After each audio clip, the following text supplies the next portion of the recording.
CBI మాజీ JD Lakshminarayana రాజకీయ party పేరును ప్రకటించారు. జై భారత్ నేషనల్ పార్టీ అంటూ ఆర్భాటంగా జనంలోకి వచ్చారు.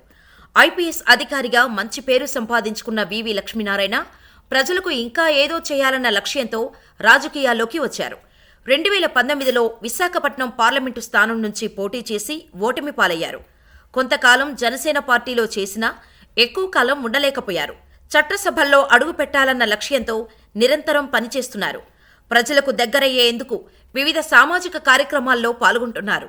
ఏ పార్టీలో చేరకుండా సొంతంగా రాజకీయ పార్టీని స్థాపించారు. సొంత పార్టీతో అయినా అనుకున్న కలను నెరవేర్చుకుంటారా, చట్టసభలో అడుగు పెడతారా అన్నది ఆసక్తికరంగా మారింది. కొత్త పార్టీ పెట్టినంత మాత్రాన జనం ఆదరిస్తారా, ఎన్నికల్లో ఓటు వేస్తారా అన్నది చర్చనీయాంశంగా మారింది. జై భారత్ నేషనల్ పార్టీ స్థాపించిన వివి లక్ష్మీనారాయణ వచ్చే ఎన్నికల్లో పోటీ చేసి తీరాలన్న కసితో ఉన్నారు. విశాఖ పార్లమెంటు స్థానం నుంచే పోటీ చేస్తానని ప్రకటించారు. తెలుగుదేశం వైసీపీల్లో చేరితే విమర్శలు వచ్చే అవకాశం ఉండటంతో సొంత అజెండాను చేసుకున్నారు. అయితే ఇప్పుడు పార్టీని నడిపించడమే అసలైన సవాల్.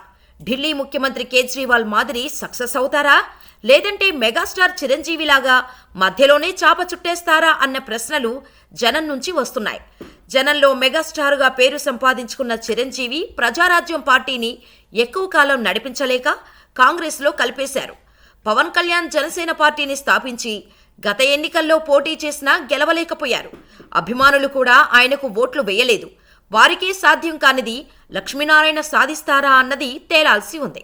రాజకీయ పార్టీని స్థాపించడం సులభమైనా దాన్ని నడిపించాలంటే సరైన నాయకత్వం ఉండాలి. ప్రత్యర్థులను ఢీకొట్టేలా నాయకులను తయారు చేసుకోవాలి. నేతలను సమన్వయం చేసుకోవడం, పార్టీని నడిపించడం అంటే మామూలు విషయం కాదు. మహామహా నేతలే రాజకీయ పార్టీలను స్థాపించి నడిపించలేక మరో పార్టీలో విలీనం చేసేశారు. పార్టీ అంటే నేతలు మధ్య విభేదాలు ఉంటాయి, టికెట్ల గొడవలుంటాయి, సామాజిక సమీకరణాలు, ప్రతిపక్ష పార్టీల వ్యూహాలకు ప్రతివ్యూహాలు రచించాలి. బలమైన నేతలను ఎన్నికల్లో నిలబెట్టాలి. ఆర్థిక బలం, అంగబలం ఉండాలి. వీటన్నిటినీ ఎలా పరిష్కరిస్తారన్నదే కీలకం. ప్రస్తుతం ఏపీలో తెలుగుదేశం, వైసీపీ పార్టీలు చాలా బలంగా ఉన్నాయి. వారికి ఆర్థిక బలంతో పాటు గ్రామస్థాయిలో క్యాడర్ కూడా ఉంది. అనేక ఆటుపోట్లను ఎదుర్కొన్నాయి. వీటికి తోడు జాతీయ పార్టీలు కాంగ్రెస్, బీజేపీలు ఉన్నాయి.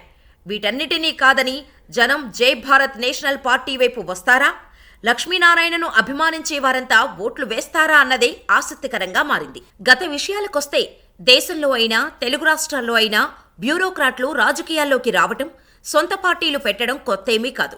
సమర్థవంతమైన ఐఏఎస్ అధికారిగా గుర్తింపు తెచ్చుకున్న జయప్రకాష్ నారాయణ సొంతంగా లోక్సత్తా అనే ఎన్జీఓ సంస్థను స్థాపించారు. ఆ తర్వాత దాన్ని రాజకీయ పార్టీగా మార్చారు. 2009 అసెంబ్లీ ఎన్నికల్లో కూకట్పల్లి అసెంబ్లీ నుంచి పోటీ చేసి విజయం సాధించారు. ఆ తర్వాత ఎన్నికల్లో పోటీ చేసినా ప్రజలు పట్టించుకోలేదు. తాజాగా RS Praveen Kumar additional DG ఉద్యోగానికి రాజీనామా చేసి బీఎస్పీలో చేరారు. సిర్పూర్ అసెంబ్లీ నుంచి పోటీ చేసినా ఓటమే పలకరించింది. ప్రత్యక్ష ఎన్నికల్లో ఎంతోమంది బ్యూరోక్రాట్లు పోటీ చేసి విజయం సాధించారు. కేంద్ర మంత్రులుగాను పనిచేస్తున్నారు. హర్దీప్ సింగ్ పురి, వీరేంద్ర సింగ్, అశ్విని వైష్ణవ్ వంటి వారు బీజేపీ పాలనలో పాలుపంచుకున్నారు.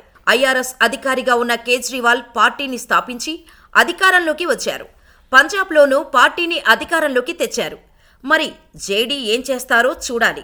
మీ అభిప్రాయం ఏంటి?